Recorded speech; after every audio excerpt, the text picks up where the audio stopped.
Giannis is in the news right now. Shams reported the Bucks and the Knicks had trade talks over Giannis this offseason, and Giannis had said publicly about this, I've said this many times, I want to be in a situation that I can win, and now I'm here. If in 6-7 months I change my mind, I think that's human too. Totally fair for Giannis to say that. In my opinion, it's honest, it's true, it feels very genuine from him. It's very interesting here with Giannis because he's in a situation where the Bucks roster is like not great on paper, but the East really stinks. So let's go to Xavier on YouTube. Xavier said, if it goes downhill for the Bucks, which team has the best Giannis trade package? We'll talk about the negative side from the Milwaukee standpoint first here. The one thing to keep in mind is there's no use in being bad if you're the Bucks because they don't have their first round pick until 2031. So I'm going to give two separate answers to this question here. Number one, the Bucks don't care about Giannis's wishes. Like Giannis wants to go to the Knicks, he wants to go to the Lakers or the Warriors or whatever the big market team is. They don't care. They're worried about the best trade package available. I'd say that trade would be from the Brooklyn Nets. I think the Nets can offer the best package realistically for Giannis because they could put together some appealing salaries. Nick Claxton, Terrence Mann, Yegor Demin, a rookie. You could plug and play a bunch of different young guys in that place. And they have a ton of draft picks this year. They have a lot of draft picks again. And so Brooklyn, they're in a situation where they're not a winning team. They're not, quote unquote, ready for Giannis. But they did get Michael Porter Jr. They do have a lot of good young guys. If they get Giannis, suddenly they're potentially the destination for the next team. So I think the Nets would be the team that realistically could put the best package together. There's other teams with a lot of picks as well, but I don't look at those teams like OKC's not going to do it. They already have an established team. They're not going to be a team to put it over the top. Utah's not ready, even though they have a lot of picks. Houston, you could make that argument. I just think it'd be like too much of a dramatic change for the Rockets. So I wouldn't go there. And I think the other side of it is the Warriors do care about what Giannis wants, that they do factor in his wishes to go to a winning situation. And in that case, I'm intrigued by the Warriors. And I think with them, it's in part because of the Steph-Giannis relationship, but they also have the perfect salary. It's a match. Jimmy Butler. Now, the Bucks probably wouldn't want Jimmy Butler, and I don't think Jimmy Butler would want the Bucks. So that would be a whole thing. I'd imagine Butler diverted to a third team for other pieces like the Suns. The Suns have a bunch of guys that could put together a Jalen Green, Dylan Brooks, salaries, Grayson Allen. They could do something like that. And the Warriors, because they're so old, their future picks down the line would have some value.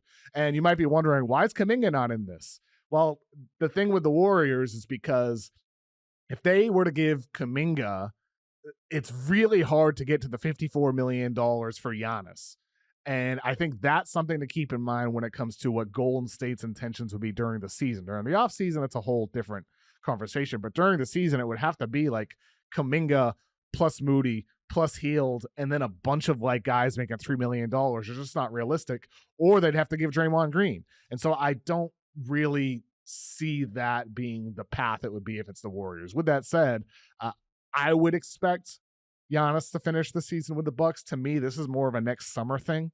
I just feel like it's just so hard to make such a dramatic change during the NBA season, but who knows? You know, we just saw Luka get traded earlier this year from the Mavericks to the Lakers, and I've got some crazy Giannis trade ideas that I decided not to include here. But if you want me to share my craziest Giannis trade idea, one that I think would break social media even more than the Luka trade did, let me know. Leave me a comment if you want me to reveal that trade idea that I have next episode. A quick story here, because the other side of the Giannis thing was Doc Rivers. Doc Rivers fully declined that this happened. These discussions between the Knicks and the Bucks even happened. And he said in his quote, I read where it said several conversations. Well, that never happened. It was a conversation where a team called, and John Horst, the Bucks general manager, has been saying no now for 11 years. I don't know why this is a new story, but I guess it is. And I haven't brought this up in many years. I don't even know if I've ever mentioned it on a podcast, but back in 2016, this is before I was hired at the Ringer. At the time, this is when the Celtics missed out on Kevin Durant.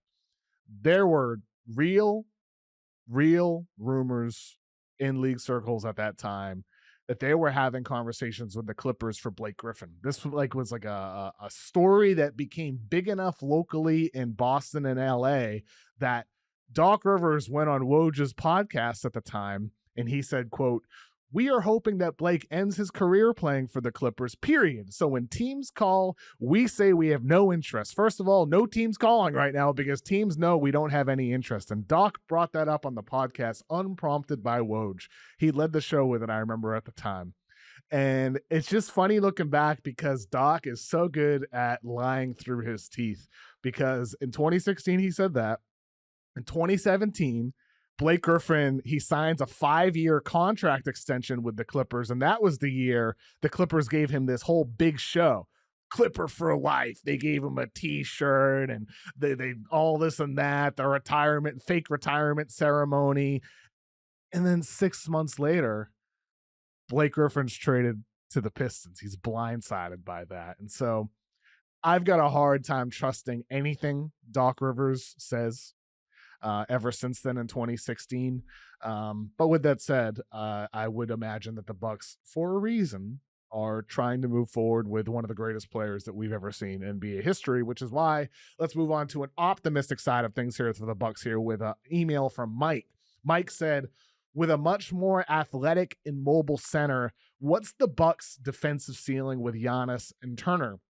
And Mike mentioned in his email how in their opening preseason game, he saw Miles Turner locking down Bam Adebayo, playing higher up in pick and rolls compared to what we've seen Brook Lopez do with his deep drop. And, I think, Mike, like, this really aligns with the vision that we heard about a year ago. 1 year ago, before the Bucks brought back Brook Lopez, there were rumors about how they wanted to play a more versatile style of defense. They wanted to modernize what they were doing on that end of things. And I think when you look at their rotation now, this Bucks team on paper, this has the upside to be a really great defensive team, especially if they get a locked in, intense Giannis on this team, because they have size and length and versatility. And then the Turner Giannis front court could be really freaking good, man. Like, Turner's a good defensive player, not an elite one, but very, very good. And he fits exactly what the Milwaukee Bucks want to do this year. And so if you get DPOY level Giannis, that is really what can put them at the level of top 5, top 10 defense. But they just have so many different guys, so many different combinations, a lot of length and versatility.